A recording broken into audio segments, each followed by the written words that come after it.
Meeting to order. Welcome to meeting number 5 of the House of Commons Standing Committee on Procedure and House Affairs. Pursuant to Standing Order 108 sub 3, the committee is meeting in public on the actions of the longest ballot committee in recent Canadian elections. Today's meeting is taking place in a hybrid format. Pursuant to the standing orders, members are attending in person in the room and remotely using the Zoom application. Before we continue, I would ask that all in-person participants consult the guidelines written on the cards on the table. These measures are in place to help prevent audio and feedback incidents and protect the health and safety of all participants, including the interpreters. You'll also notice a QR code on the card, which links to a short awareness video. I'd like to make a few comments for the benefits of members. A reminder that all comments should be addressed through the chair. For members in the room, if you wish to speak, please raise your hand. For members on Zoom, please use the raise hand function. The clerk and I will manage the speaking order as best we can, and we appreciate your patience and understanding in this regard. My apologies for that. Just as a housekeeping note, the Subcommittee on Private Members' Business is meeting in the room at 1:15, so I will be fairly strict in our ending of this meeting at 1 o'clock. I would like to welcome our witnesses for today's first panel. As an individual, Peter Lowen, a Harold Tanner Dean of the College of Arts and Science, Cornell University, by video conference, and Mr. Tomas Shukevich, who is the official agent for the longest ballot committee. Each witness will have 5 minutes to deliver opening remarks, and then we'll proceed with questions and answers. First, we will go to Mr. Lowen for 5 minutes, please. Well, thank you very much to the committee for this invitation. I've now appeared before this committee, I believe, a half dozen times over a 20-year period, and it's always been an honor to do so. And I'm pleased today to share with you my thoughts on the question of long ballots. I understand the issue in the following way. It's relatively easy to get one's name on the ballot in Canada. Because of this, a group of Canadians who object to our electoral system decided they would demonstrate their dissatisfaction with our form of electoral democracy by adding as many people as possible to ballots in high-profile races. In the submission by that group today, they appeal to a slightly more general and unobjectionable point, that MPs should not write their own rules of election. That point has merits, and I will return to it. But their larger point is that Canada's electoral system should be reformed, and they'll keep making ballots longer until Canadians get the message. Our electoral system has not changed, but voters in a small number of constituencies have been forced to search for competitive, sincere candidates among dozens or hundreds of names of insincere candidates. Should members of Parliament be changing the Canada Elections Act to respond to this? Let me make 2 arguments why you should, and 2 why you should not, and then say something quickly about the history of monkey business on our ballots. Why should you make it harder for names to enter our ballot? First, these long ballot efforts clearly, in practice, violate the spirit of our competitive elections. Elections should be contested between people with real intentions of entering Parliament, who have mustered some minimum level of local support through signatures, unique signatures, and who are ready to actively compete against others. The ballot is much more than a petition, and so it should require more than shenanigans to get on it. Second, the management of our elections is highly localized. It depends on volunteers and minimally paid part-time workers to carry out manning polling stations, assisting voters in understanding the ballot, and then in counting votes. Smooth conduct of elections and the rapid counting of constituency races is what Canadians expect. Excessively long ballots, however funny they might be, make it harder for voters to cast a vote and harder for local servants of our democracy to count ballots. Canada's reputation of well-run elections is hard-earned and well-deserved. It's not funny to monkey with this. For these reasons, making it harder for unserious candidates to get on a ballot is a good idea. What are the arguments against changing these rules? First, you are in an interesting conflict of interest in that you can all benefit as incumbents from certain rule changes. Thus, changes to electoral rules, should be done carefully, transparently, and with as much consensus and outside validation as possible. Second, the effects of these long ballots are probably quite small, so this may not be a high priority issue. But if you have chosen to deal with it, so be it. Just do so transparently and respecting of the public's concerns about a conflict of interest. One final point, Canada has a history of monkey business on ballots, some funny, some not. In its heyday, the Rhinoceros Party, which you might recall used to field a lot of candidates, would do funny things like have a platform plank of an angled bike path across the country so one could coast from coast to coast. Very good, very funny. There are less funny examples. As Louis Massicotte once told me, in Quebec, before the introduction of party names on ballots, troublemakers would occasionally run a candidate who shared a name with a serious candidate. This was meant to confuse voters. That's less funny. This long ballot business is less funny. It's the handiwork of self-proclaimed democratic reformers who have lost referendum after referendum, sometimes after citizens' assemblies and sometimes not, and who recently lost another court case affirming the constitutionality of our electoral system. Canadians have, time and again, indicated that they don't want what they're selling. So you might find it less funny that they want free rein to gum up election ballots. Thank you very much. Thank you so much. For 5 minutes, we'll turn to Mr. Shukevich. Okay, members of PROC, given your mandate of reviewing both election law and conflicts of interest, it is extremely wise of you to take the time to investigate what the longest ballot committee is all about. If there's one thing I want you to take away from my appearance today, it's that democracy is best managed with strict, nonpartisan impartiality. So while you consider that, Mr. Chair, I'd like to give a huge thank you to all the candidates who put their names forward to run in long ballots. And I want to give a huge thank you to all the voters who signed their names hundreds of times in support of those candidates and in support of electoral reform. Because of them, this protest has been successful beyond anything I honestly could have ever imagined. And now clearly we have the attention of politicians. Because I've been invited to Parliament today because they hear our message. They hear our shared desire for improving democracy. So I want to start with praise for two Canadian institutions. Elections Canada is admired for its professionalism and independence. We voters know that we are able to cast our votes and that everyone running the polling station is impartial and our votes will be counted fairly. Elections Canada is actually one of the most trusted government institutions in our nation, and that trust is deserved. Elections Canada is trusted precisely because it is nonpartisan and independent. The same is true of our electoral boundary commissions. In many places around the world, politicians actually decide their own districts. And what do? They gerrymander maps to try to lock in their own power. Canada wisely does not tolerate that. Instead, boundary drawing is the responsibility of independent commissions operating at arm's length from Parliament. So here's the problem. While ballot counting and boundary drawing are correctly protected from political interference, the rules of our election are not. The laws that govern how parties are regulated, how ballots are designed, about who's even allowed to put their name forward as a candidate, and about how votes get translated into seats. These laws are all still written and modified by you, MPs, with your partisan interests and with your careers actually depending on the outcome of each election. This is a textbook conflict of interest, obviously. The longest ballot committee advocates that you MPs recuse yourselves from writing the rules of your own elections. We already know that the model of nonpartisan independence works. Canadians would be well served by a permanent, independent, nonpartisan body to oversee the full framework of election law. This reform would also protect you as MPs. When you propose changes to election law, you are often met with suspicion, and rightly so. Even good reforms can be dismissed as self-serving when they are written by people who are perceived to benefit from the changes. By handing responsibility to an independent, nonpartisan body, voters could finally trust that the laws were written to serve the best interests of Canadians, rather than to serve the best interests of the ruling parties. The longest ballot committee is urging MPs to do the right thing and recuse yourselves from this blatant conflict of interest and establish a permanent, independent, nonpartisan body to oversee the full framework of election law. Thanks. Thank you so much, and thank you to both witnesses for being under your 5-minute allotment. Mr. Cooper, we'll turn to you for 6 minutes, please. Thank you, Mr. Chair.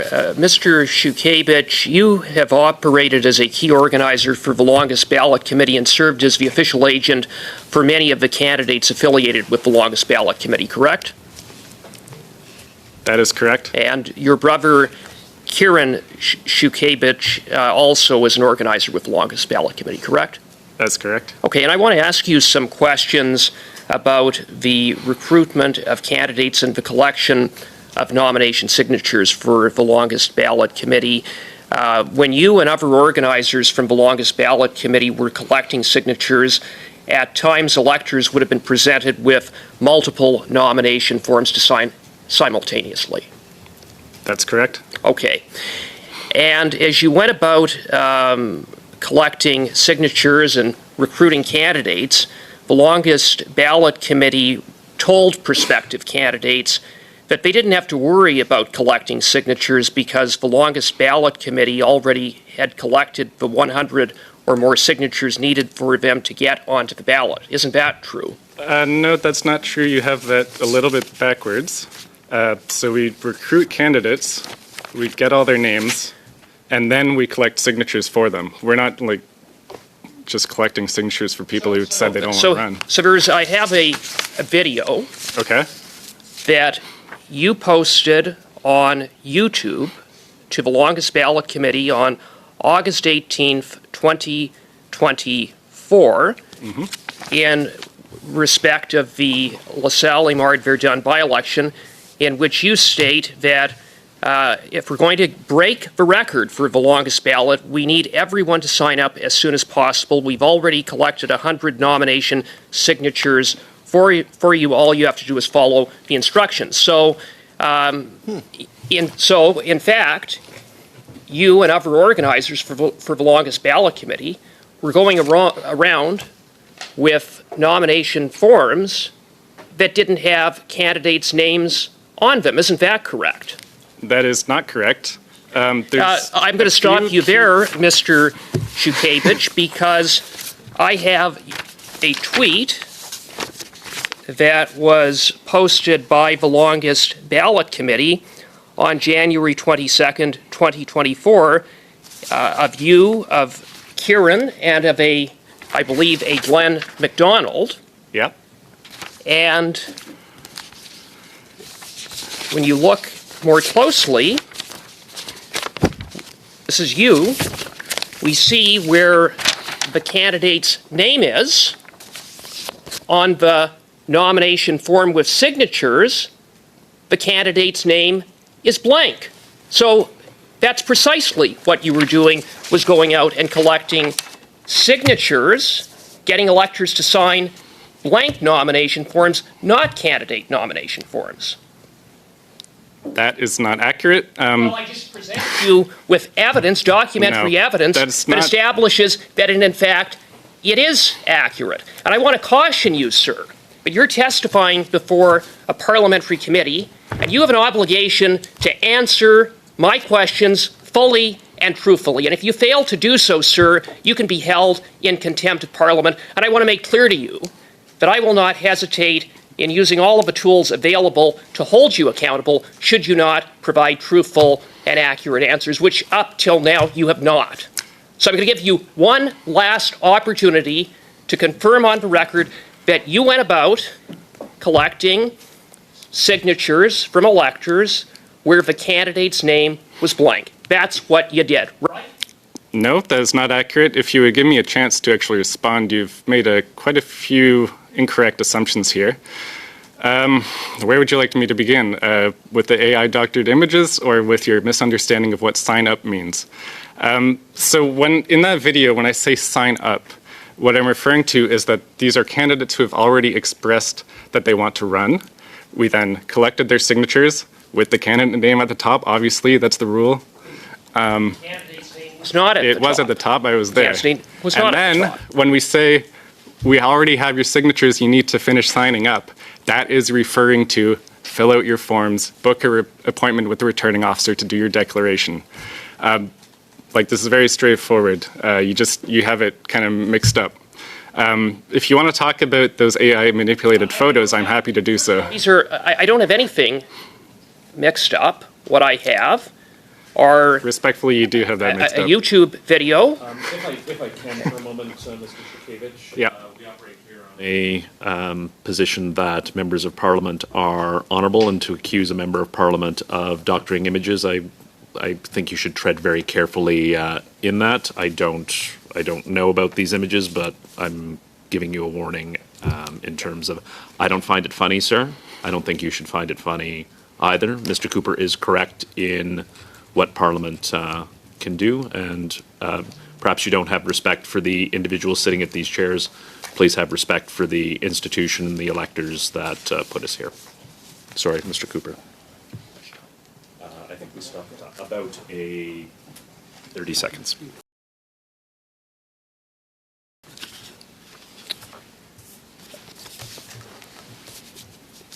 Yeah, no. We have never collected signatures with blank candidate names. The Chief Electoral Officer has already testified to you that there's no credible evidence of any Chief Electoral Officer in his testimony said that your committee initially got caught doing precisely just that. That was his testimony. Respectfully, Mr. Chair, that it was not his testimony. His testimony was that we collected without an identified candidate, which is true. We wrote all candidates were in the candidate field, and we got people to sign. We said, would you be willing to nominate any and all candidates? It was not That's what you did. You just admitted it. No. Thank you, Mr. Cooper. Thank you. We'll now turn to Mr. Lewis for 6 minutes, please. Thank you, Chair. I appreciate it. Thank you to both the witnesses for being here today. Professor Lowen, I'm going to start my questions with you. Ultimately, we're talking about protecting democracy, protecting our elections, which is something that's very important. So I know that you've done work with, as a professor in the Department of Government at Cornell, and also you've done work with the Canadian Election Misinformation Project. And I wondered if you can expand on how AI can be weaponized to distort democratic discourse. Do you believe that Canada's current legal framework is sufficient to address the risks proposed by AI-generated disinformation, misinformation during elections? And what specific reforms would you have in mind? Well, thanks very much for asking, Mr. Lewis. I appreciate the question very much. Let me just give you a quick insight, which is that Canadian election law has, and I spoke with this actually with the committee in November, so it's quite nice to revisit it. Canadian election law has over time restricted how much can be done by so-called third parties to participate in our elections. So we're talking about advocacy groups or unions or business associations to advertise and be active during political campaigns. The reason why we've done that is because we've sort of come to believe that political parties should be the principal vehicles through which our elections are contested. And this longest ballot committee is actually an interesting example of a group that's acting like a third party or maybe like a political party, but not putting itself into that regulatory framework. So that's something for you to consider. But on the issue of AI and misinformation, I'll just give you the following intuition, perhaps. We regulate the participation of third parties through two things. One is we regulate how much they can spend as a way of trying to limit how much they can speak. So there are very strict spending limits on which individuals or how much third parties can spend and thus engage in speech. And the second thing we regulate is we regulate individuals. So we make individual humans legally responsible for what third parties do. The challenge with artificial intelligence is that it can bring the cost of communication down to zero. So the spending mechanism limit on third parties isn't as effective when the cost of doing something is approaching zero. That's problem one. And problem two is what you might call the agentic problem, that we're not far away from people effectively creating non-human agents who will perpetuate speech during elections. Fake Twitter accounts are one example of this, but you can imagine an AI agent that's designed to create political advertisements and then put them out onto the web. It's not an individual putting them on, it's an autonomous agent, and it's doing it at essentially zero cost as it uses social media to spread itself. So what's needed in the legislative framework to address that is to acknowledge that the kind of human-centered spending limit approach to limiting third parties doesn't work as well potentially in an AI world. I hope that's helpful to you. It is, thank you. And is there a way then to require, let's say, labeling AI-generated content, possibly during election time? Can that be enforced? without stifling legitimate political expression? Is there a way of doing that and balancing that during an election campaign? There is, I think. I mean, I would say that you already have labeling of political ads, right? So the way Elections Canada's legal framework works, or the way the Canada Elections Act framework works when we're regulating speech during elections, is parties have to take accountability for the ads they put in place by indicating that they've been approved by the agent of the party. And third parties who are operating within the law also have to disclose who's behind the advertisement, and they have to subject themselves to limits. So, and the way you do that is you do make the broadcasters and the platforms comply with certain restrictions when labeled content is put out, right?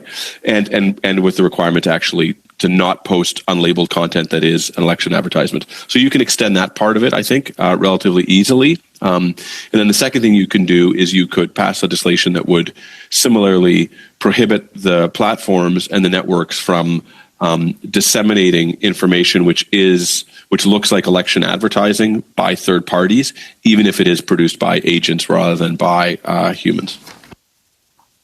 Thank you. In the time I have left, in your opening statement, sir, you referred to the longest ballot as in the fact that management of elections are highly localized, and the concern that I have on this committee is the rights of peoples to vote. Can you explain that point, that the management of election highly localized and the challenges that were faced and the possible challenges to people's right to vote? Yes. What's remarkable about Canadian elections is how amateur they are and how well run they are, right? That all of our local polling places are staffed by people who are paid, but they're essentially temporary people working to serve our democracy. And they're doing it in kind of the most important civic activity that we do. So I've always found that kind of interesting. But the challenge is that if voters walk into a polling place and they're confronted by 1,000 names on a ballot or 200 names on a ballot, it makes it challenging for election workers to explain the ballot to them, and it makes it challenging for them to help the voters do what the voters intend to do. Voters are not there to cast a ballot for some obscure person who got onto the ballot through a signature harvesting exercise. They're there to vote for one of the major parties, or maybe a real independent local candidate or a local notable, or a small party that's trying to break through. So if voters are going there and they're told, look, voting is straightforward, trust us that you can do this, and suddenly they're confronted with a meter-long ballot, it erodes, at least at the margin, their sense of democratic efficacy, and it makes it hard for the people running elections. I'm sure it's frustrating to explain where to look for the people who are actually running for office on that ballot. Interject, I do apologize. Mr. Lewis is over time. Thank you so much. Madame Normandin, and yes, if you can put in your earpiece. Merci beaucoup, Monsieur le Président. Thank you very much, Mr. Chairperson, and thanks to both witnesses.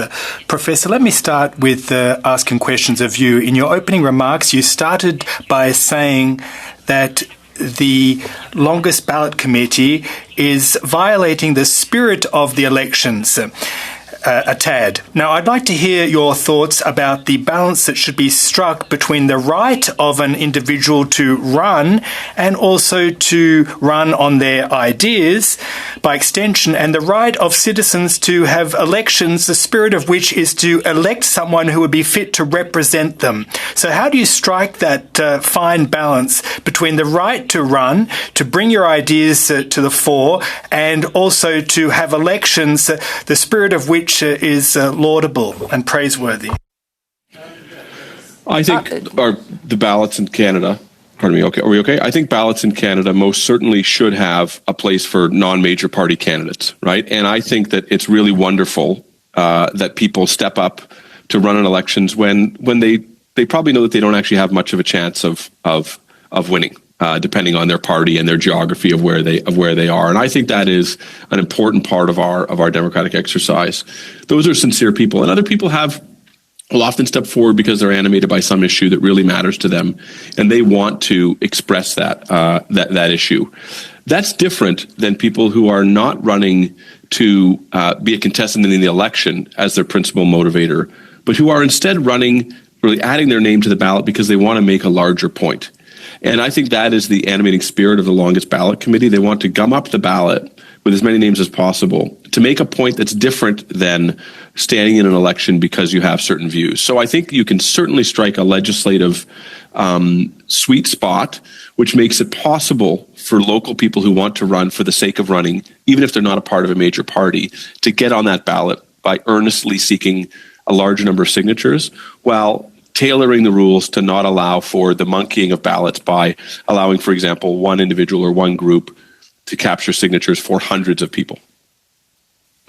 Merci. Et j'ai envie d'aller justement... Thank you. I'd just like to drill down on that issue of striking a balance that you just alluded to, the difference between bringing to the fore ideas and using the ballot as a pressure tactic. Now, you referred to the fact that there might be less serious candidates in any given election. I might for example, think of the Rhinoceros Party that presents kind of far-fetched ideas and, in fact, are a protest candidate in some ways. It's a way of casting a donkey vote. So how can one judge what is kind of a little bit funny and what is actually unacceptable and egregious in the context of an election? I think it's a great question, and I think, like many things, you know it when you see it. So let's contrast the Rhinoceros Party in its heyday with what's going on here. The Rhinoceros Party would run candidates across the whole country. They would do the work of getting a single candidate on the ballot. Then they would put out a platform which was rather satirical and funny, putting up a wall to keep killer bees from coming from the United States, or removing the Rocky Mountains so you could coast from coast to coast on a bicycle. All these ideas are funny, and I don't think that they ever impaired the ability of other voters to cast ballots to find their candidates. But this is something different. This is not even about the idea of elections. This is a committee which believes that we should have a different electoral system, despite constant demonstrations that Canadians don't want that, and constitutional affirmations that our electoral system is democratic. And because they're not getting it, they've decided to essentially gum up our electoral system at the level of the ballot. So I guess part of the distinction here is that it's having a material cost on how ballots are designed and experienced, and it's not actually about the election, is it? It's not actually about making fun of the process of whatever election we're in or some particular issue. It's about gumming up the process, and that just strikes me as perhaps something different than being a satirical candidate out to get a laugh. Justement, considérant que l'idée... Considering that the idea being floated by the longest ballot committee is to have electoral overhaul, could one, for example, create a party for electoral reform and run or field a number of candidates in certain ridings for the 45th Parliament, for example? That's a great party platform to run on if you think it's an important issue that will then be taken up in Parliament. I don't think you'll win, but sure, someone could try to start that party. Et à ce moment-là, est-ce que ce serait une façon peut-être... So, in that sense, would that be a good way of taking the pulse of the public to see what demand there is for electoral overhaul and how well such a party could perform? Given that the general public really doesn't have a real sense of the views that are being touted by the largest ballot committee. Yeah, I think if a party wants to test a single issue, an election is one way to do it. And if a party wanted to run purely on electoral reform, they could give it a go. It would certainly be a more sincere effort than this one. Jackson, 5 minutes, please. Yeah, thank you, Chair. Just to confirm with you, Mr. Szukewicz, in your submission to the committee, it said that whoever wrote the submission, I'm not sure if that was you, said that they watched the testimony from the Chief Electoral Officer last week. So just wanting to confirm if that was you that authored that document or not, and did you watch the Chief Electoral Officer's testimony last week? Yeah, my brother and I wrote that document. And yeah, I watched the testimony last week. Okay, So you'll have seen then that the Chief Electoral Officer testified last week that your actions in various constituencies, whether it be general or by-election, affect every voter's access to vote, but the actions of your organization particularly hurt and block the ability of seniors and folks with disabilities to be able to cast their ballot. Those who are born with additional needs and the seniors who built this country should not have barriers put in their way by a political stunt that has no motivation or request from the public to change our electoral system. So what kind of an organization would try to prevent those most vulnerable in our society and our seniors from being able to access their constitutional right to vote? Yeah, Mr. Chair, that's a great question. So as we all know, the design of federal ballots is prescribed by the Election Act, which is written by you MPs. So I'm not aware of any documented cases of people actually being prevented from voting because of too many candidates. I am aware of existing accessibility concerns surrounding the voting process. The Canadian National Institute for the Blind gave a series of recommendations to this very committee on improving accessibility when Bill C-65 was being discussed. I would point out that none of their recommendations have been implemented by you, and I would also point out that none of their recommendations involved arbitrarily restricting citizens' rights to run as a candidate. So I'm not an expert on accessible ballot design, so I would suggest that you talk to the disability advocates for that. Well, thank you, Chair. I think the Chief Electoral Officer has spoken to disability advocates and has heard multiple complaints. The number of complaints about this election were higher than it has been before, which was also presented as part of his testimony. So whether or not it's the end goal of your organization, this is the result that people had a more difficult time casting their ballot in this election, both in the Battle River Crowfoot by-election and in the general election, than ever before. And they were predominantly seniors who had to wait in longer lines and found the sometimes meter-long ballot more inaccessible, or people with disabilities, including, as you mentioned, people that are vision impaired. So these actions have caused people not only to be unable to wait in the line longer to vote, but also required in many cases no longer their ability to privately vote because they required assistance in the ballot box in order to manage the ballot that your organization forced to be so unwieldy that they could not manage it on their own. Why would you take these actions? And what do you have to say to those Canadians who had their privacy breached because of their inability to manage the ballot on their own because of your campaign's actions? Mr. Speaker, I would, again, I don't design the ballots. The ballot design is written in the Elections Act, which means you MPs actually design the ballot. And if the Chief Electoral Officer was following the will of Parliament, then it actually would have been twice as long in those two-column situations. Of course, for operational reasons, understandably, he had to make emergency amendments to the Elections Act in order to not make it like 4 meters long. So yeah, if you're concerned about accessible ballot design, I strongly suggest you talk to disability advocates, because I'm not an expert on this, and I have no power to change the design of the ballot. Well, sir, with respect, you do have the ability to stop your committee's actions from blowing up our ballots to achieve a political goal where there is no political consensus in this country to change our electoral system. The professors already noted it. You have a Liberal Party that campaigned on it in 2015 and then backed away from it because they recognized that there was no willingness to change the electoral system from anywhere near a consensus or even close to a majority of Canadians. So you're wasting everybody's time and in the process harming some of our most vulnerable Canadians' ability to participate in Canada's democracy. Okay, I will interject there, as it is 5 minutes. Perhaps, Mr. Shukevich, you can answer that in subsequent questions that may come up. So we will move along to Madame Kayabaga, 5 minutes.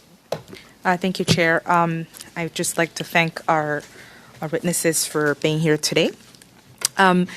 Just a question for Dr. Lowen.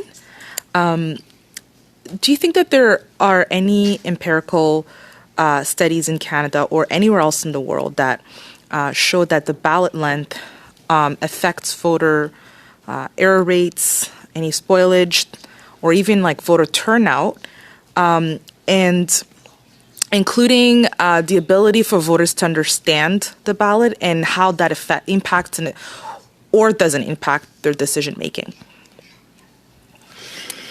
Thank you for asking. It's a literature I used to know better about 15 or 20 years ago.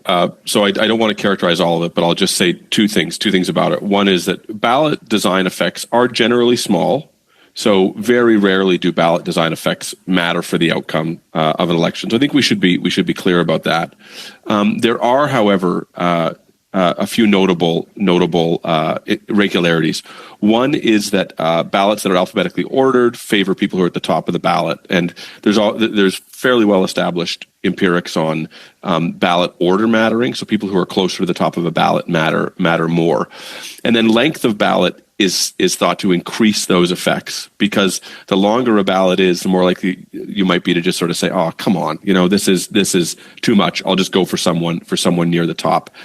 That said, a lot of that comes out of studies in the United States where you've got a lot of different offices that you're voting for at once, for example. The most, of course, notable case, right, was that there's pretty good empirical evidence that in Palm Beach County in 2000, Al Gore or Pat Buchanan won that county because of the ballot design, and they had a so-called butterfly ballot, which opened up like this, and it was unclear which person you were voting for on which side of the ledger, which is kind of a famous example of how a ballot design can lead to unintended effects. But the long story short is, I think the effects of this would be small, but the frustration for voters could be real in having to confront a ballot of hundreds of names, which we've never really seen before in Canada. And just a quick question on that. What kind of reforms do you think would sort of bear the lengthy ballots, especially if they're impeding someone's right to vote and to understand the ballot and the kind of impacts that they may have on that decision making? I think the tension you have here in designing the legislation is how high of a bar do you set that makes this kind of gumming up the ballot very difficult, but yet is not too high that a sincere candidate who may not have the backing of a party, or who may have the backing of a party that's not popular in that part of the country, can still get over that bar. I will tell you that the thing that stuck out to me as I learned more about this was the idea that a single agent can act on behalf of multiple candidates. And I think that most Canadians would find that curious. We understand that elections are competitive processes between teams of people. So the idea that you would have one coach, or one manager for multiple teams, I think rightfully strikes people as against the competitive spirit of the election, and suggests that this is something other than candidates who want to contest the election. And I think that's clear, even from what the committee has said, that they're not actually about putting up competitive candidates. They're about making a larger point that they want a different electoral system from the one that we have.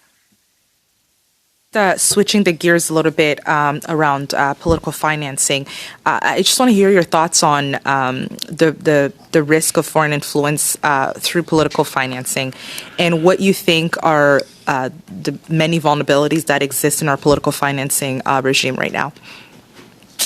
It's a good question. It's one on which I'm not an expert, so you will hear from other people who are experts on it. I think that the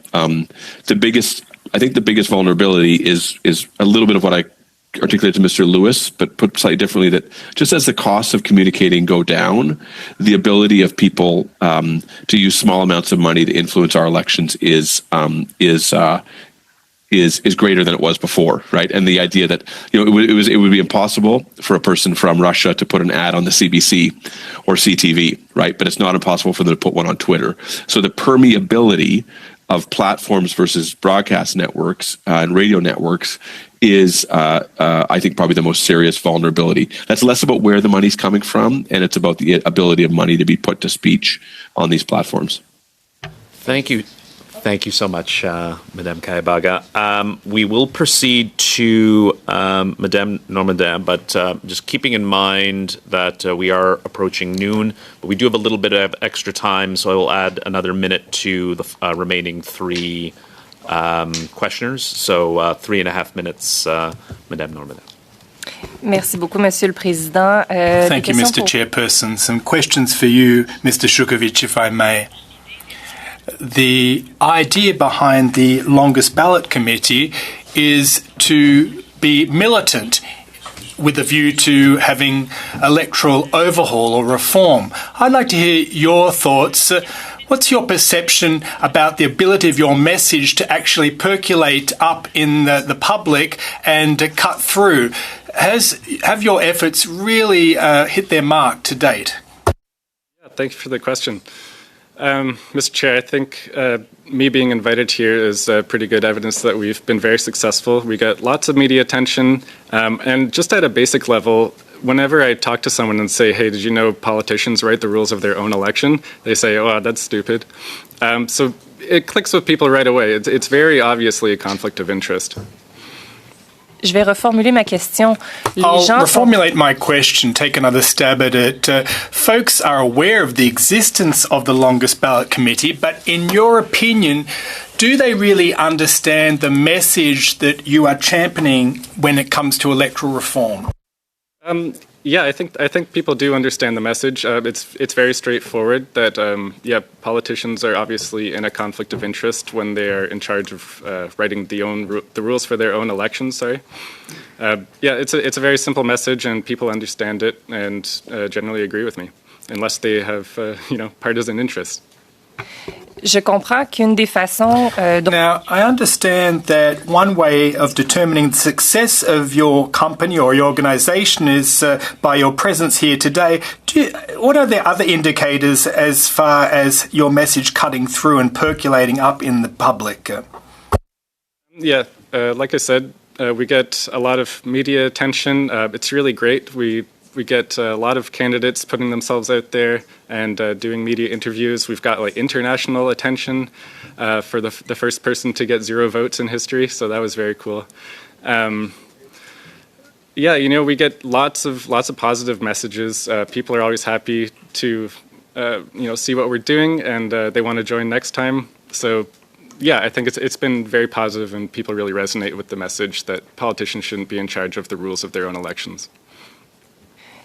Au risque de me répéter, vous l'avez mentionné. At risk of repeating myself, you mentioned that one way of determining or calculating the success of your organisation is by way of your presence here today. Do you really get the sense that your presence here today is tangibly contributing to your demand for an overhaul of the electoral system? Or on the contrary, are you in fact discrediting this issue, which is in other respects legitimate and quite praiseworthy? So like I was saying, people with partisan interests obviously don't want to hear that election laws should be decided by non-partisan bodies.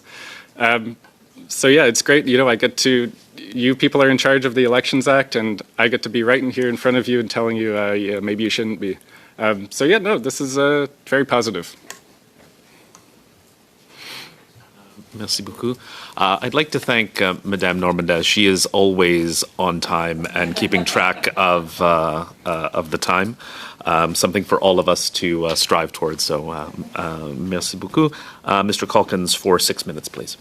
Well, thank you, Mr. Chair. I always appreciate hearing from Canadians, particularly those who think we shouldn't have politicians making laws. They think that other people should be making laws other than people who are actually elected and accountable and re-accountable to the electorate. I fail to see the logic, to be quite frank with you, given the fact, as my colleague Mr. Jackson said, even when the Liberals had a majority in 2015 to 2019 and proposed electoral reform, the Canadian public actually, through their elected representatives, decide whether or not something is going to be palatable And that's how we actually go through the sausage-making effort of making laws, regulations, including laws regarding our elections being at this particular committee. Anybody with a basic understanding of a civics class would know that. But I'm going to ask my first question to Mr. Lowen. Mr. Lowen, in 2017, an Alberta court decision ruled that a provision in our electoral laws requiring a $1,000 deposit was a violation of the Charter on Rights and Freedoms. Do you, first of all, I think you would agree that elections are serious business. I don't think there's a more serious thing that a Canadian can do than cast their ballot in the democratic process. We're approaching Veterans Week and Remembrance Day. Over 120,000 Canadians have paid with their lives in order to make sure that we can all do this. This is serious business. It's about as serious business as it gets. I always interpreted that $1,000 requirement to be something put in place to make sure that unserious people weren't able to just get their name on the ballot. Do you think the government made a mistake by not challenging or trying to challenge that decision made by an Alberta court in 2017? I have to confess I'm not deeply fluent with the case, so I don't know the jurisprudential argument for it. It strikes me as an entirely reasonable limit of $1,000. What I will say is that Canadian elections are cheap. I know it seems like perhaps I don't know actually whether MPs feel like they're spending a lot of money or not, but I do know that many of you raise more money than you can spend, and we also have examples of candidates who can win without spending a lot of money. I think it's great that for the most part we've put pretty serious caps on our election spending, so that who wins is not determined purely by who raises more money.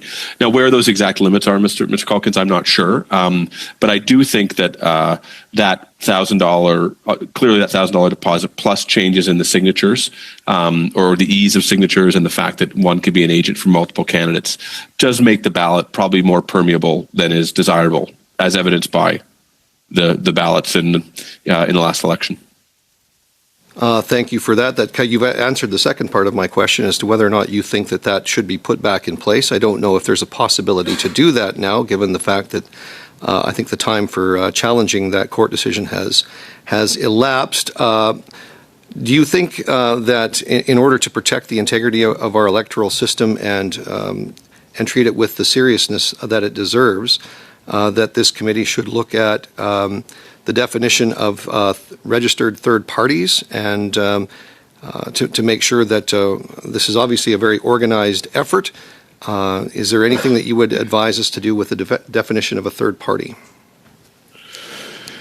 Yes, I mean, I think that I think this is critically important, and I'll note that your party has a history of being the least supportive of regulations on third parties. And I'm not saying it to score a point or anything, but I think I raise it, Mr. Calkins, to note that I think we've come to a consensus in the country, even among your party, that it's good to have elections contested principally among political parties without huge outside influence, and I think that's a good thing. And I actually changed my own opinion on it over time.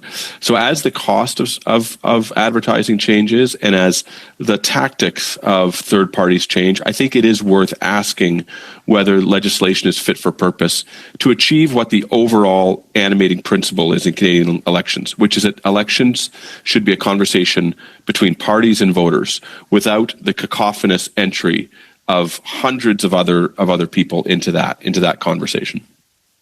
Thank you very much. Now to Mr. Shushevich. The Chief Elections Officer, Mr. Perot, told the committee that people should face penalties for signing multiple nomination papers. Would you agree with that statement? I believe that was one of his suggestions. I don't really see a reason for that. I don't really see the logic in it. Personally, I prefer it when there's more than one candidate on the ballot. So I should be able, as a voter, to nominate more than one candidate.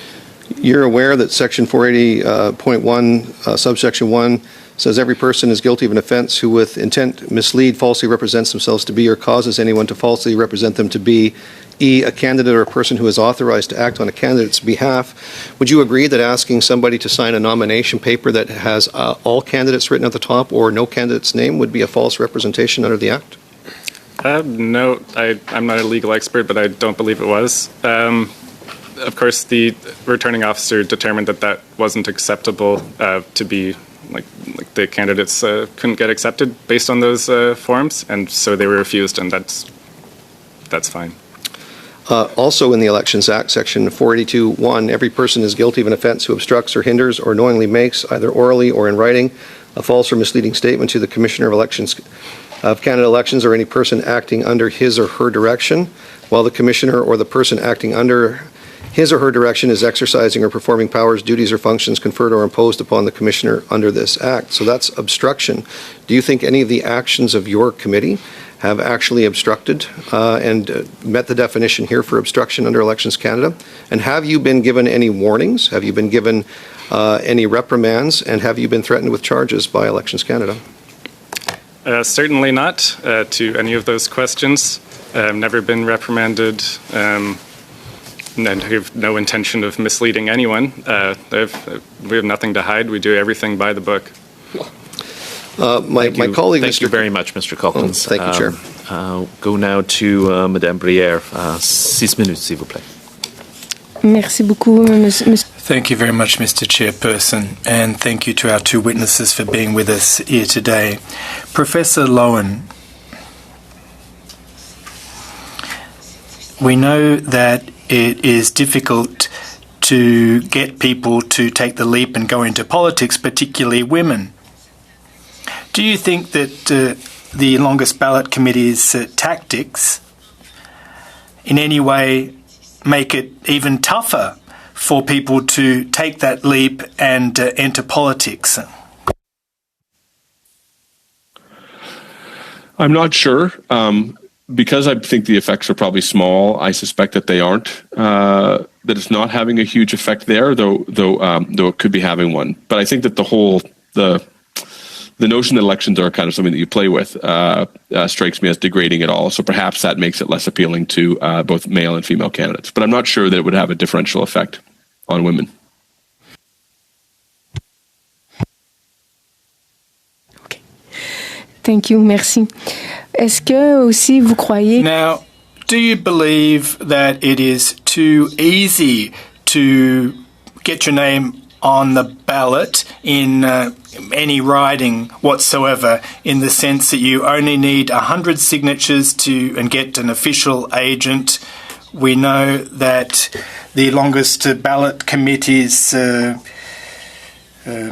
actions have led to a lot of chaos in recent elections, including by-elections. So do you think that we need to take a stand against these kinds of actions, or should we just allow the status quo to play out, or should we be thinking about a more in-depth overhaul of our electoral process? I think that it seems clear to me that the combination of 100 signatures plus allowing a small group of people, one person, two people, to harvest the signatures necessary to get candidates on is leading to ballots that are too long. Now, I guess the choice you have is whether you legislate against that directly, right, or whether you just hope that this goes away. And that's kind of a serious choice about what you want to spend your legislative time on. I will just tell you that in my professional opinion, I think it's hard to sustain an argument that this behavior is desirable for democracy.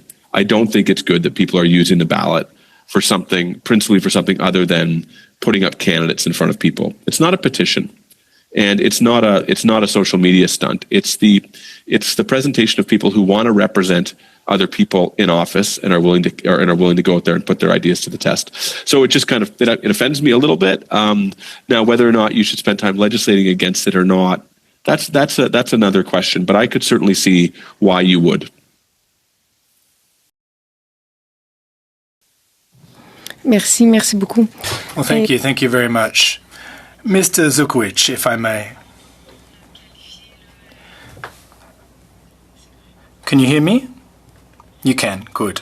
So your actions have been described as in many different ways, in fact, and you said that you're happy to be here today and to have gotten politicians' attention. Do you really think that what you are doing is achieving your true objectives, or do you think instead that we should sit down around a table and have an in-depth, good faith discussion about what your goals are, i.e. electoral reform at the end of the day? Yeah, thank you for the question. This committee has mandate over election law and conflict of interest, so yes, this is the perfect place for you all to be discussing whether or not it's appropriate for MPs to be writing the rules of their own elections.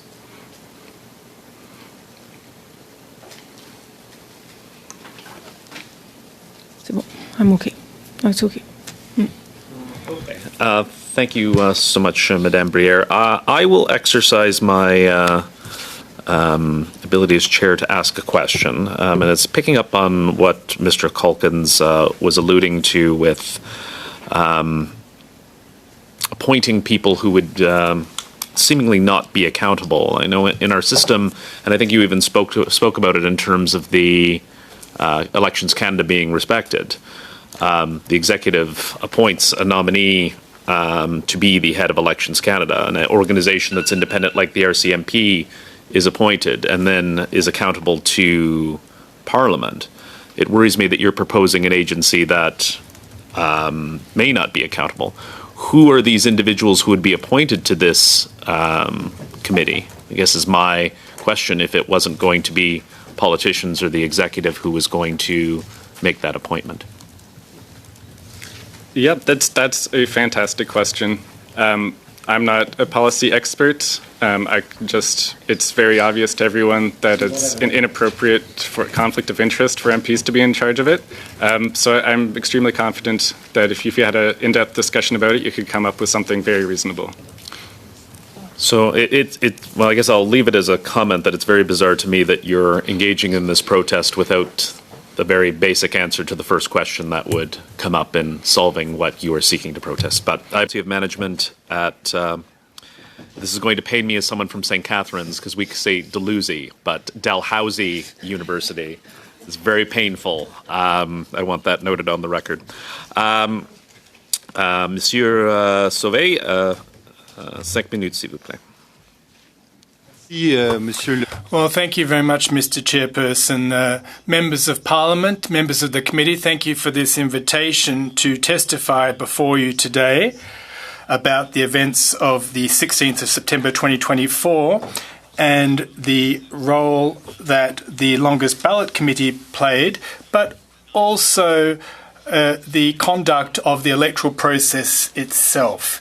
I'm not here today to promote or champion any particular opinion, but just to testify before you about the events and to respond to your questions. So when I was invited to appear before the committee, I in fact undertook to gather testimony from members of my campaign organisation and election staff, people who played a strategic role in my campaign, Stephen Serroux, the campaign director, and also a gentleman from the Bloc Québécois, and Pierre Norris, who was my representative in a polling station, and Ms. Suzanne Grosset and Thérèse Robichaud. I'd like to thank them. They were returning officers, and they responded to my questions, as well as Ms. Céline Bibot, who also played a role. So I'm here primarily to answer your questions. You can ask me questions not only about how things played out, but about my personal convictions as a citizen who held the role of parliamentarian that you have the privilege of holding today. So there you have it. Dr. Turnbull, 5 minutes, please. Thank you. I'll try not to be the witness who goes over the 5 minutes. So thank you very much for having me. I really appreciate it. I've thought about the actions of the longest ballot committee a lot, and so I really appreciate being included in the conversation. There are many things about the state of our democracy that keep me awake at night. I think that voter apathy is a big problem. I think mis and disinformation are big problems. Polarization is a big problem. Foreign interference is a problem, and it's not going anywhere. We don't have to look too far to see one of the world's greatest democracies be in serious trouble, and I don't think Canada is immune to effects of democratic regression that we can see around the world. In light of all of this, with all due respect to the longest ballot committee, what they're doing doesn't keep me awake at night. I think that I completely agree with Professor Lowen when he says that this is undesirable. To have ballots flooded intentionally with names of people who have no real intention of representing the riding risks making a mockery of this ballot. It's not desirable. I think it's a waste of time and a waste of resources. But I also think that we've shown that we can manage it. As individuals associated with the committee have pointed out, Elections Canada is a very strong, independent, competent organization that runs free and fair elections. They can handle a stunt or two, and they've been the ones that have had to count these ballots, and so they're, in my view, the real victims of the longest ballot committee's tomfoolery. But I think that when they came up with this response of the write-in ballot rather than letting this longest ballot continue in the Battle River Crowfoot by-election, honestly, I thought that was brilliant, and I thought it was a really good response that kind of took the air out of the longest ballot committee's tires. So I'm not sure that we won't see the end of this kind of thing from now on.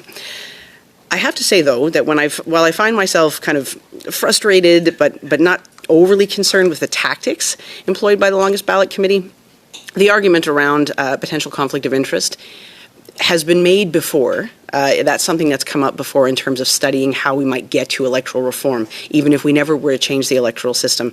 Is it the right way to have politicians who, as partisans, are, yes, they have an interest. You have an interest in what kind of system we use, what kind of rules we use to elect people. And so is there a conflict there? That said, I'm not sure that there really is a better way to do it. The citizens, if you really want to see electoral reform happen, we've had Citizens' Assembly several times, and even when the Citizens' Assembly is in favor of it, it doesn't necessarily convince enough of the public to move it over, although the 57% in British Columbia, we can talk about that. One thing I did want to raise, though, in what I've heard from the longest ballot committee, the focus is on elected officials. And I would, since we're here and having the conversation, invite us to do a little bit of thinking on the role of political parties.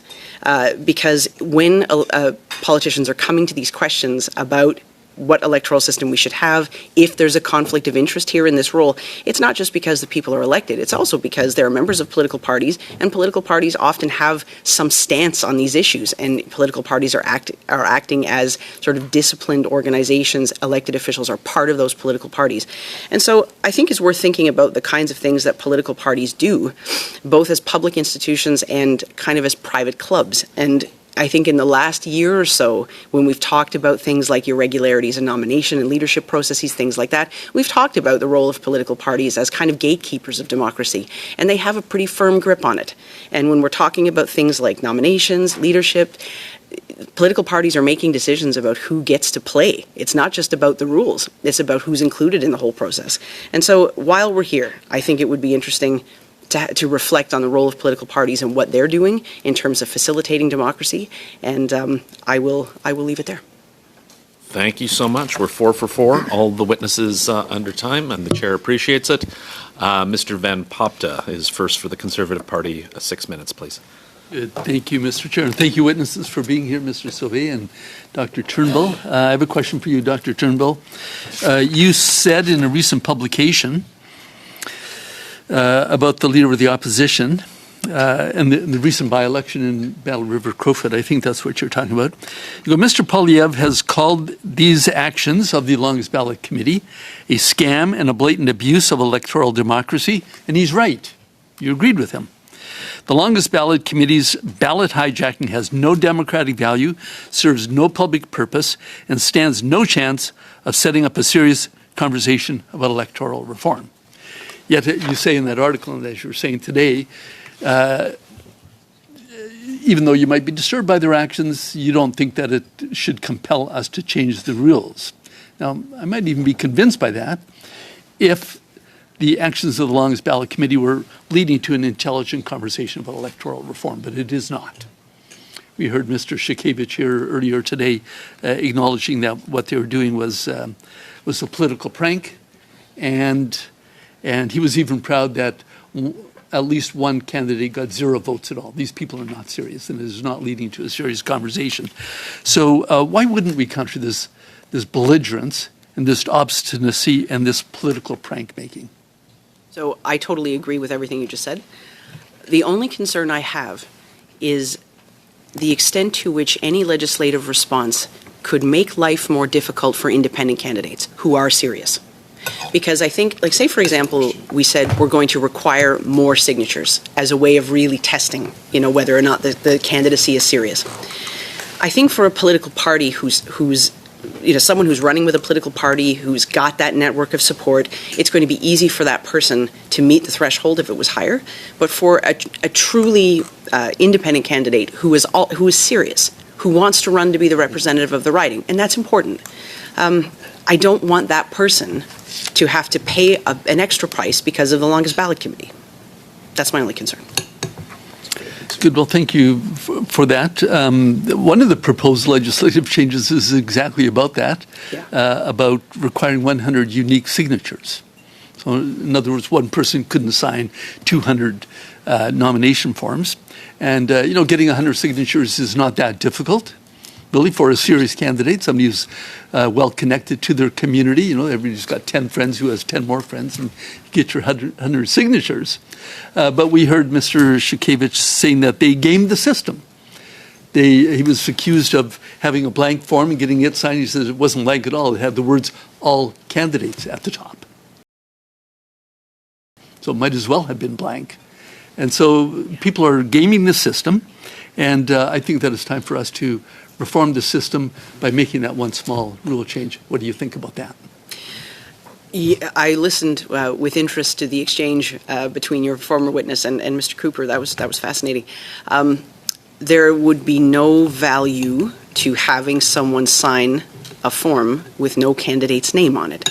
There would be equally no value of having someone sign the form with all candidates' names on it. I wasn't there, but I can't imagine that Elections Canada would find that acceptable. What are you supporting then? So as far as this case in particular really brought to my attention this idea that people are signing multiple forms. If somebody was doing that in good faith, right? Like, say if I know two people who are running for office in the same riding and I sign both their forms, if I'm doing that not as part of some grand scam, but because I believe in the viability of the candidacy of these two people, I don't think in that case that democracy is suffering for that. I'm just sort of saying, yes, these are two serious people. But if there's a coordinated effort to make sure that the same 100 signatures are standing up whoever, right, and they don't even know who they are, as much as I can see the point around trying to make a rule about that. Sure, but where do we find the balance? That was a question that Ms. Normandin asked witnesses in the previous panel. Where do we find the balance between somebody legitimately wanting to sign two candidates' forms and somebody gaming the system by signing hundreds or even dozens? Yes. Realistically, there might not be a perfect balance there, because when you think about it, if you're going to create a rule that creates a restraint on someone else's right? For example, if you made a rule like this, you can only sign one form, then technically you're making a restriction on voters. Are there that many voters who are signing more than one form? Probably not. I don't think that's a major problem. So to the extent that that's restricting the kind of range of motion of the voter, it's probably not too heavy a restriction for most people. In fact, most people. So a reasonable restriction on people's I think you could make that rights argument. to participate in the electoral system. Yeah. Good. Well, thank you for that. Do I still have a minute? You have about 40 seconds. Okay, just quickly. I didn't have a chance to ask Mr. Szukewicz any questions, but I'm really puzzled about his statements that we're in a conflict of interest to change to make the rules. In British Columbia, in my riding, we've had referendum 3 times. Yeah. On changing the electoral system. It was not politicians who were making the rules. There was a citizens' assembly, just like the previous witnesses said that we should have, and yet every time it was rejected. People generally appreciate the first past the post system that we have, and ultimately it was the people who made that decision. Maybe you could comment on that. Very brief answer, Dr. Turnbull, if we can. I think one of the reasons is that people value local representation. I've seen some evidence to suggest that when you think about larger multi-member ridings, there's some concern about that, but I'm being really brief because I know there's no time. Thank you so much. Move on to Madame Kayabaga, 6 minutes, please. Thank you, Chair. I also would like to extend my gratitude to our witnesses today. Dr. Turnbull, in your opening comments, you did mention, actually, the spirit behind the long ballots is that the citizens who participated in this felt that politicians have a conflict of interest. And in your comments, you did sort of agree. What would you suggest as an alternative to how changes on, electoral forms are done?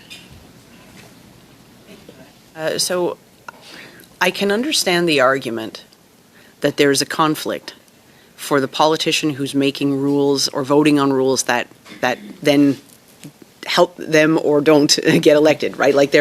And I think we can look throughout history at some examples of how, say, certain political parties tend to be disadvantaged by the system we have.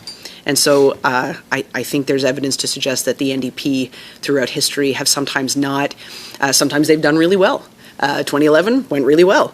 But for some other times, that because the party's votes are distributed more thinly across the country as opposed to concentrated in a single province like the Bloc Québécois in Quebec, for example, the Bloc Québécois being regionally concentrated tends to do a little better by first past the post than the NDP would. However, if we start talking about then what do you use as opposed to the House of Commons, who else should make this decision? It's much easier to think about that in theory than it is to think about that in practice. In theory, we assemble 50 really smart people and get them, really jazzed up about electoral systems, and we put them in some kind of cone of silence where they have no conflict of interest of their own, and this is not going to be penetrated by political parties. None of this is really possible. And they spit out the right electoral system. But then what, right? There's no accountability for those people. And is that with the assumption that most Canadians are partisan and have a political leaning? I don't think most Canadians are. I mean, not many people are members of political parties, and I think we see a lot of promiscuity, frankly, in terms of what people do with their ballot. People jump all over the place all the time in terms of who they vote for. So I wouldn't say we're certainly not like, the U.S. people put it on their sleeve, the Republican or Democrat. We've never had that kind of reality or culture here. So I'm just trying to understand. So if we're in 2025 and most democratic reforms have been done through this place, and Canadians have voted for folks who have made these changes, why the change now? Like why is there a conflict now that wasn't there before? Well, I mean, in some ways, I think if you really pushed on the concept of conflict of interest, it becomes problematic because one could make the argument that politicians are almost always in a conflict of interest. Anything you decide it could affect you somehow, right? And so if you push it too hard, I think as a concept it's interesting to think about people who are players in the game or making the rules of the game. Like that's fair enough, and we can think about that. And there are going to be political reasons why some parties will say we're never going to change the electoral system because we like the one we have. It works for us, right? That's real. That's real. But politicians you're also accountable for the decisions you make. So you've got to face the public, whereas members of a citizens' assembly wouldn't in the same way. I do want to get your thoughts on disinformation and public platforms such as social media platforms. What do you think is the role of governments in regulating AI, for example, AI systems around disinformation without falling into the territory of censorship and partisanship as well? Oh, it's difficult. It's very, very difficult to think about how to put it in motion, how to operationalize a government role. I think that the most important thing is that citizens need to be able to practice civic self-defense on their own. I think there needs to be a lot of, what government can do, civic literacy, actually really give a role for people to become. I know education is provincial jurisdiction, but it's really, really important that people are able to tell. Do you think that right now, with the level of education that that is available to the Canadian public, is enough for people to understand what is disinformation and what isn't on social media platforms? I'm not sure about that. I think people are becoming more discerning, and unfortunately, I think we're getting to a point where sometimes we don't know if we can believe anything. Yeah. And we have to double and triple check everything, which maybe is that's the world we're in. I think it's really helpful for organizations that are nonpartisan, like Elections Canada, to help citizens develop that sense of you need to double and triple check to make sure, especially at election time. But it's hard to do. And we also have, for example, when we're talking about foreign interference, a lot of times you're not talking about messages that are going across the board to all Canadians and we can see them all in broad daylight. We're talking about targeted messaging at a small part of the population, which doesn't go through the filter of, CBC, CTV, like Professor Lowen was talking about. Those sorts of things can be harder to detect. But I do think that the role of SITE during the campaign, for example, was performed very well. So we're not lost. We're doing some things right. Just a few seconds left. Maybe she could just say anything on that in political financing as well, and how that ties. That was your few seconds. So it was literally a few seconds, but I appreciate that. And Dr. Turnbull, I will be using promiscuity of voters. I did enjoy that, so I appreciate it. Thank you. Madame Normandin, 6 minutes, s'il vous plaît. Merci beaucoup, merci. 6 minutes, and thanks to both of our witnesses. I'll start with you, Mr. Sauvé, if I may. You did a lot of door-to-door knocking during the campaign, and I'm sure that a lot of folks referred to the longest ballot committee. I'd like to hear your takeaways, the input that you heard, those that talked about it a lot, and did they draw a link between the committee and its demands for electoral reform? Thank you for your question. Well, all of the people that I met with told me how they were disgruntled by how ridiculous and wacky it all was. No one, when I knocked on doors, said, "Oh, this is fantastic what this longest ballot committee is doing." So that's the first thing. Now, we try and see this a little bit facetiously when it comes to voters. But voters found that it was ridiculous, and they didn't draw any link between the demands of the committee and the approach that they were taking. Question. In your opening remarks, you said that before testifying before this committee, you spoke with deputy returning officers and your campaign organiser and folks out on the field. Now, how has this actual long ballot had an impact on the BVO day and at various points in the election over the well, there were a couple of problems. The list of candidates wasn't available at some points, the full list, and that could have caused problems for voters who were looking for the name of a serious candidate. Now, in terms of the early polling station, yes, there were issues. The location that was set up for polling wasn't big enough. Now, I think that issue applies to elections writ large, because the more voters vote early, well, the Chief Electoral Officer has to account for those needs in society. Now, when it comes to ballot counting itself, obviously, the size of the polling station is such that oftentimes the ballot boxes were full early in the day, and the ballot boxes had to be emptied at several points during the ballot counting, and that had an upshot when it in the terms of how long it took to count the ballots. Ms. Bibot, she said to me that she left the polling station at 3 a.m. because the ballot boxes didn't balance out when they were counting them, and the figures just didn't add up. So she had to go to the CEO's office and drop off all the ballot boxes. She went home at 3 a.m. and she couldn't even go in the next morning to work because of those hours. And I think it's crucial that parliamentarians and the folks from the longest ballot committee factor in that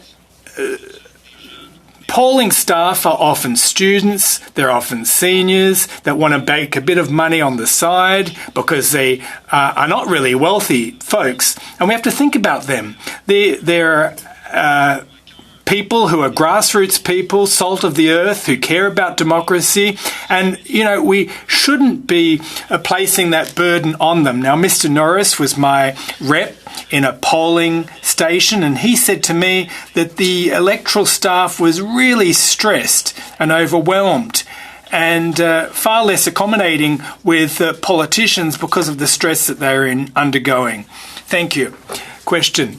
Ms. Turnbull, a question for you as well as Mr. Sauvé about the notion of restricting signatures to a unique signature, i.e. one elector, one signature. Now, at the start of the electoral process, you don't necessarily know who you're going to vote for. Wouldn't you be limiting people's choices if, they perhaps want to vote potentially for two candidates? Wouldn't you be straitjacketing them in a sense because of these unique signatures? Isn't that part and parcel of democracy that an individual would want to see multiple names on a candidate, on a ballot? Wouldn't that shoot us in the foot when it comes to democratic reform? Response. Well, I think that it's a laudable idea, but ill-informed. In terms of this harvesting of signatures, as a candidate, I signed the nomination papers for my opponent from the Rhinoceros Party. So I thought that person's I won't go there. But the fact remains that it's about the principle of democracy here. We have to give folks an opportunity to run. And when I asked for people to sign my ballot, I wasn't saying vote for me. I was just saying give me an opportunity to run. And it's in that spirit that we need to proceed. And these folks from the Longest Ballot Committee, I watched them signing the ballots and I refused to sign. Now, citizens in a Republican spirit have to be accountable when it comes to signatures and the political action that they are taking by voting and signing. Ms. Turnbull, I'd like to hear your response, but I'll hear it in the next round, Ms. Turnbull, because I've run out of time. Thank you. Mr. Cooper, 5 minutes, please.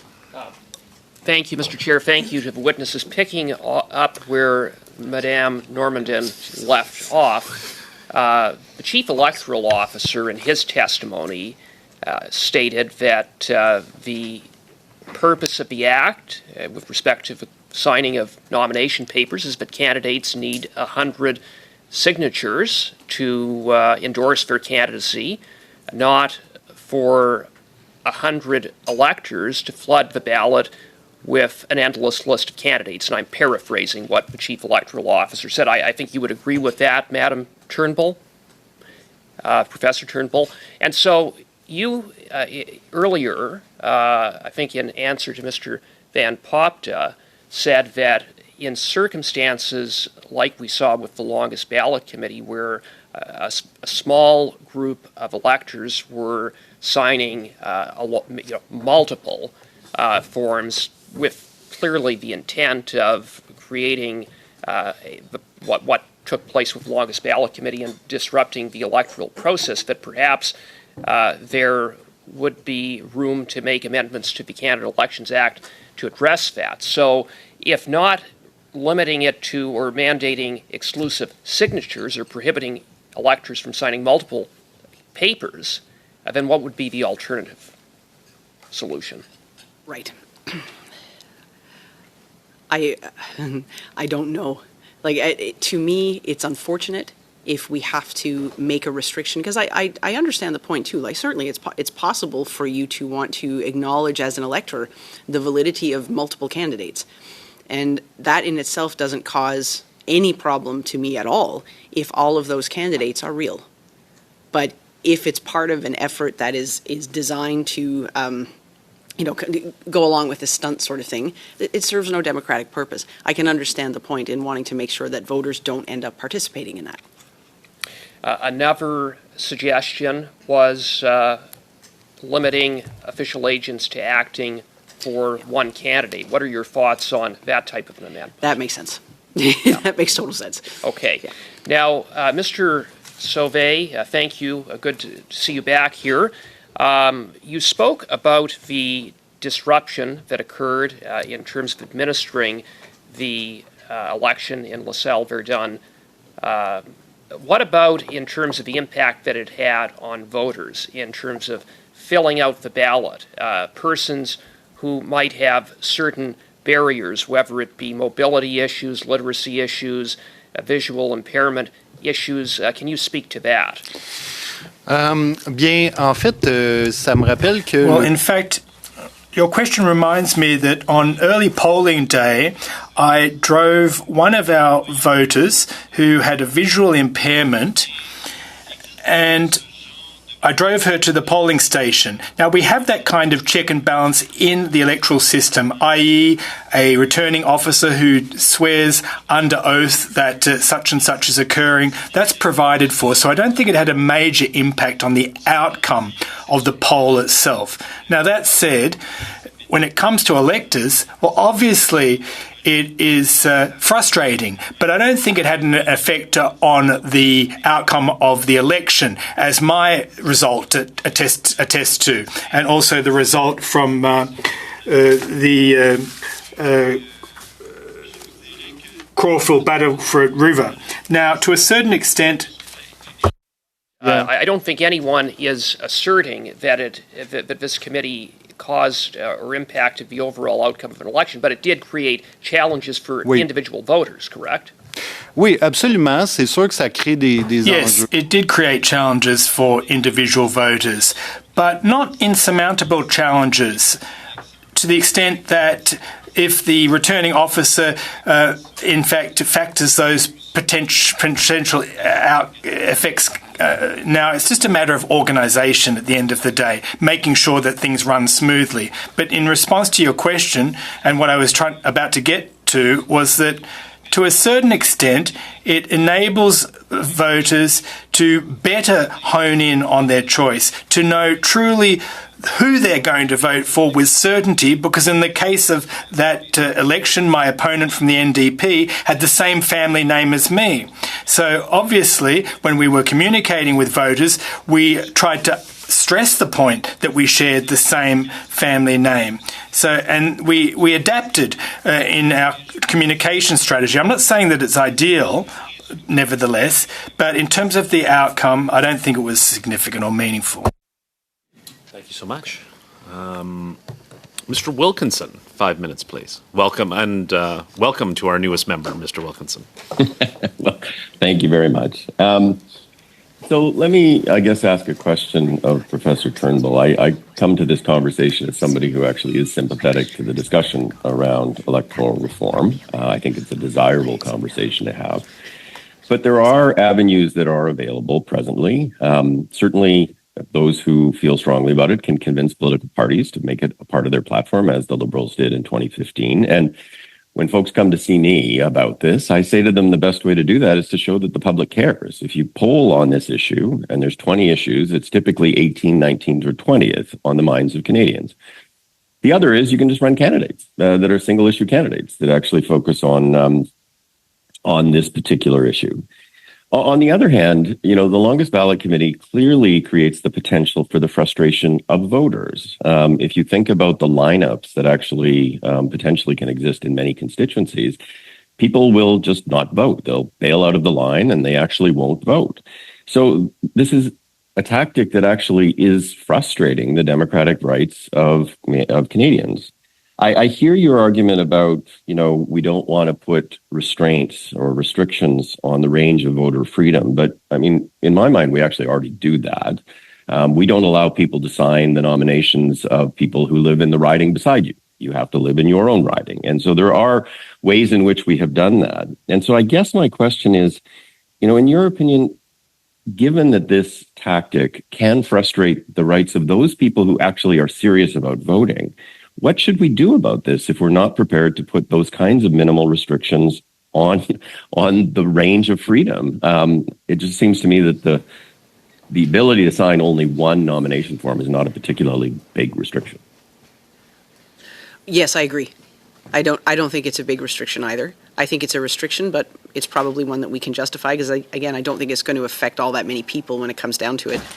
And I think also it should. I want to say again that I thought that the response that Elections Canada came up with was fantastic.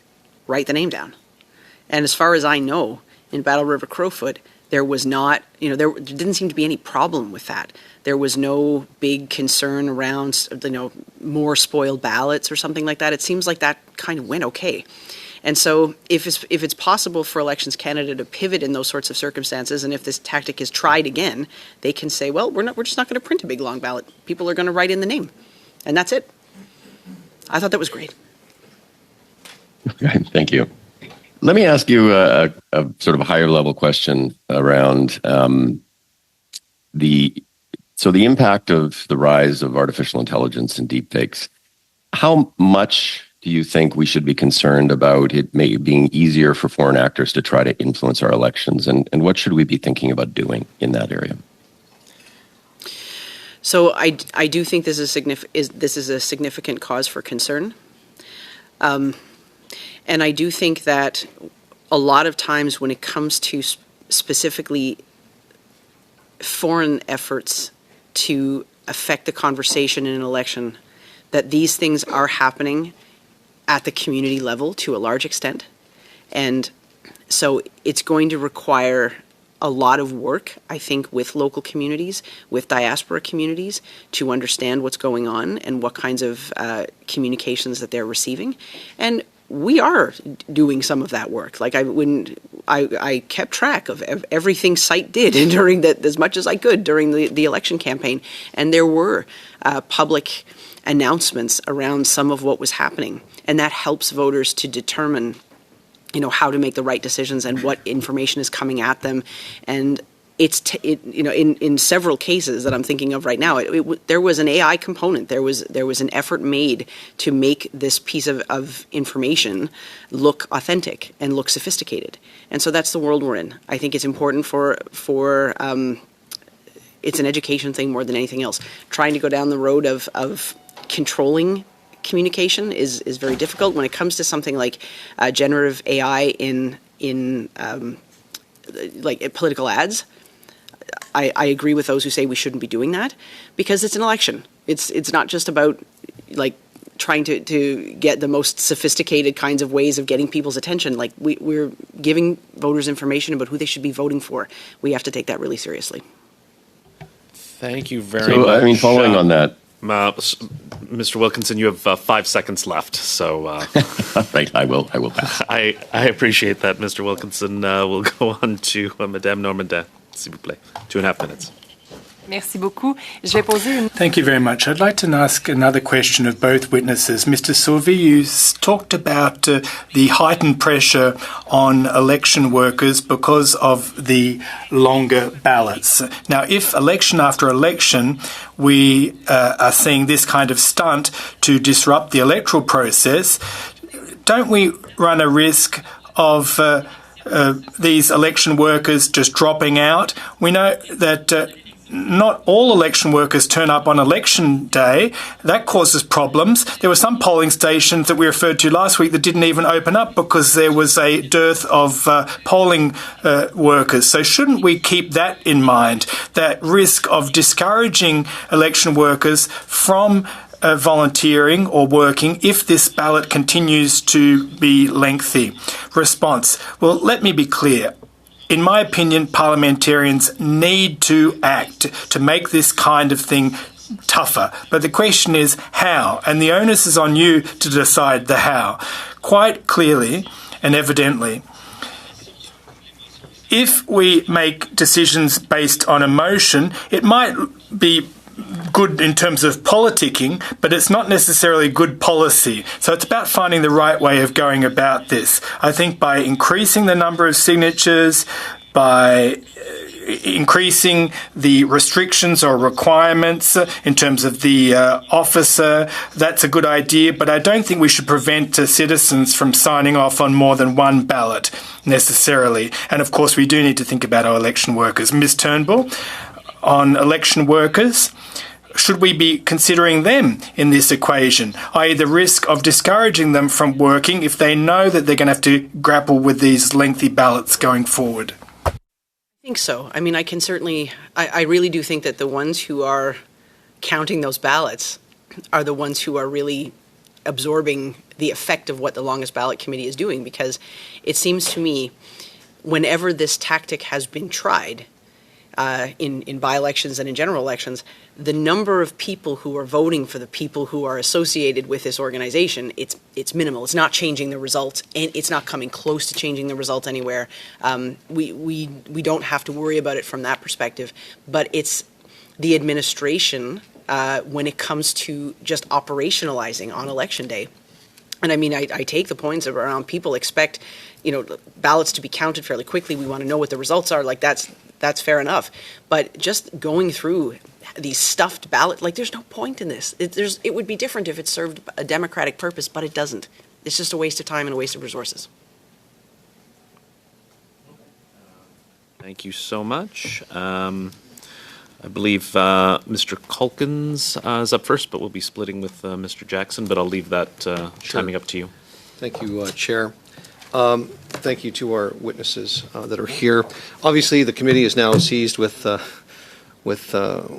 questions surrounding the longest ballot committee, and I appreciate both of you being here. But I'm just going to read a statement to you, Professor Turnbull, and I want you to tell me if you think that the intentions or the motivations of the longest ballot committee would meet this definition.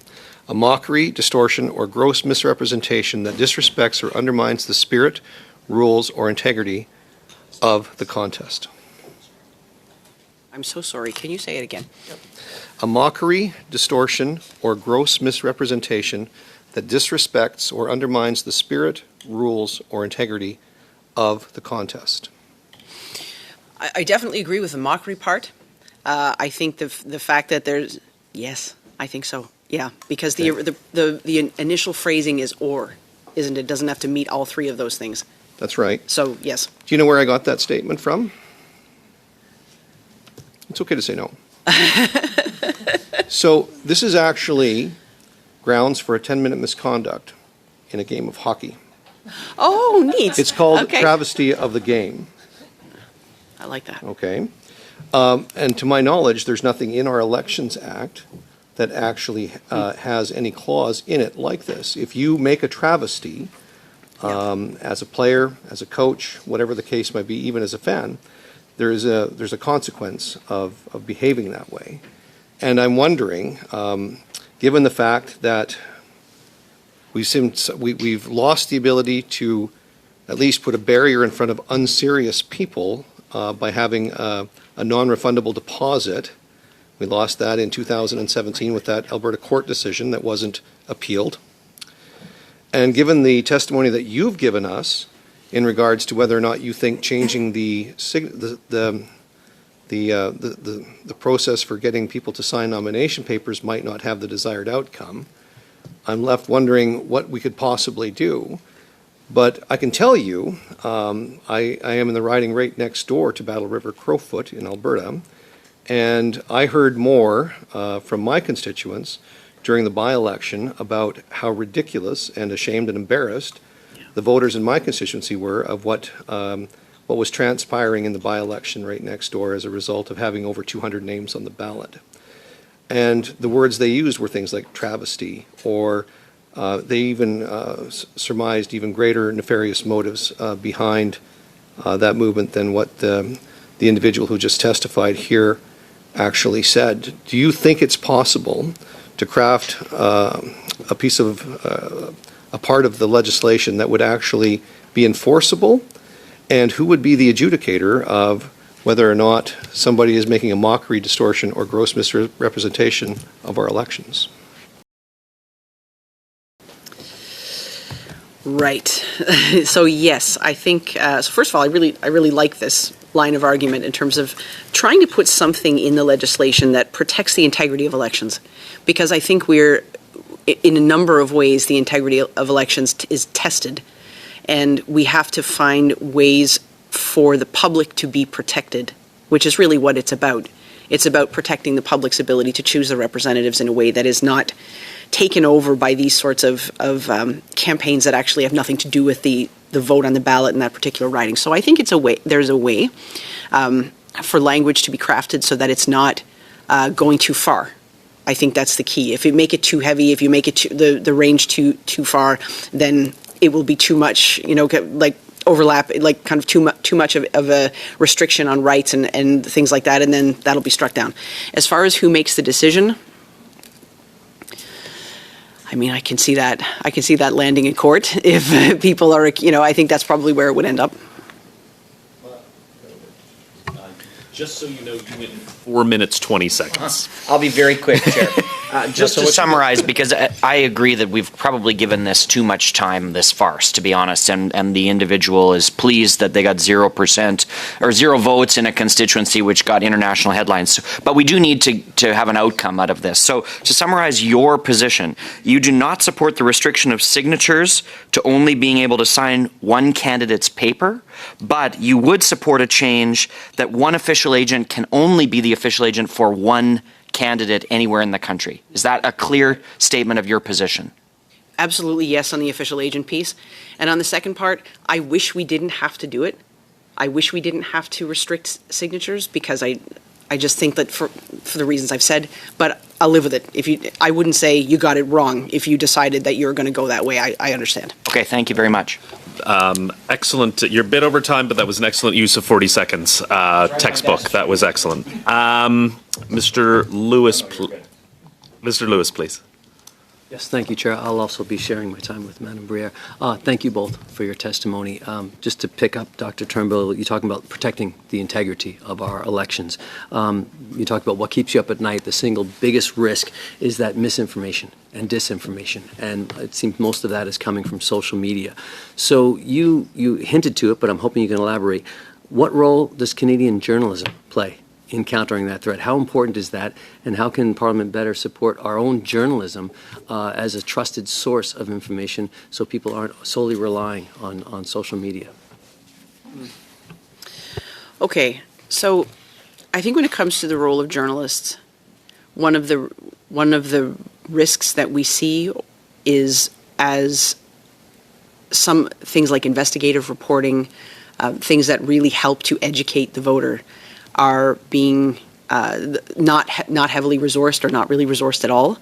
It ends up being that people are absorbing information that might give them some facts, but doesn't necessarily give them the kind of background, the education, the analysis that helps them actually then become more informed citizens in all kinds of ways, better critical readers, better critical thinkers. That's what we want, right? Like, we don't just want for people to be able to say, yeah, I trust that journalist, so I'll just read what they write and then I'm good, because that creates another problem in that then you've got a lot of people who are just sort of honing in on their own echo chambers. People aren't all absorbing the same kind of broad pieces of information.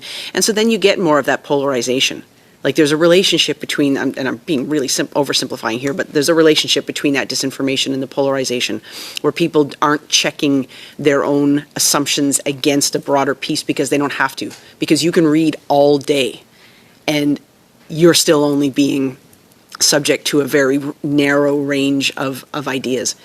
And so, as far as journalists are concerned, I mean, sometimes one thing I don't like is this tendency sometimes towards what we call fact-checking, where as soon as you go down that road, then there's going to be someone who puts up their hand and says, well, no, that's not right. And there's kind of I think sometimes a misuse of that space, and I don't know that that's necessarily the right way to do it. That said, I think it's important to do something to kind of get those facts out there, separate out from opinion writing and just kind of fact-based reporting where this is it, make up your own mind. I think it would be great to see more resources. Again, I understand the provincial jurisdiction over education, but it would be wonderful to see more resources toward programs that will, maybe it's online journalism, maybe it's more print journalism, but things that help to build up people's civic awareness. Thank you. I'll turn it over to Madame Briere. Bonjour à vous deux et merci. Yes, Good afternoon to both of you, and thank you for being here. Professor Turnbull, under the law, there are protections against misleading publications, undue foreign interference, as well as mis or fake information. Now, there are nevertheless activities of that kind here. Would it be judicious to extend these protections to activities that the purpose of which is to disrupt our elections but maybe come from outside Canada? So I definitely worry about foreign interference. I think it's difficult for us to regulate what kinds of outside information and information, misinformation, disinformation, what kind of flow of content is coming into the country. It's hard for us to do that. And it's hard and in many ways that runs the risk of being way too heavy and undesirable for other reasons too. I know I'm repeating myself, but I really think the best way is for people to be able to be informed on their own and to develop those critical skills so that even if something looks sophisticated, they know the different ways to double and triple check it to make sure that they're not being fooled. There's no substitute for that. And anything government does, there should be accountability if people are, in other ways too, right? Like if people are deliberately trying to create instability and disruption in a conversation about who's going to be elected, that there needs to be accountability for that.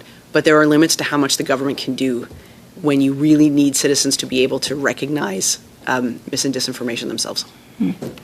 Est-ce que vous pensez que la loi électorale... Do you think that Canada's Election Act, in its current format, opens the door to foreign interference?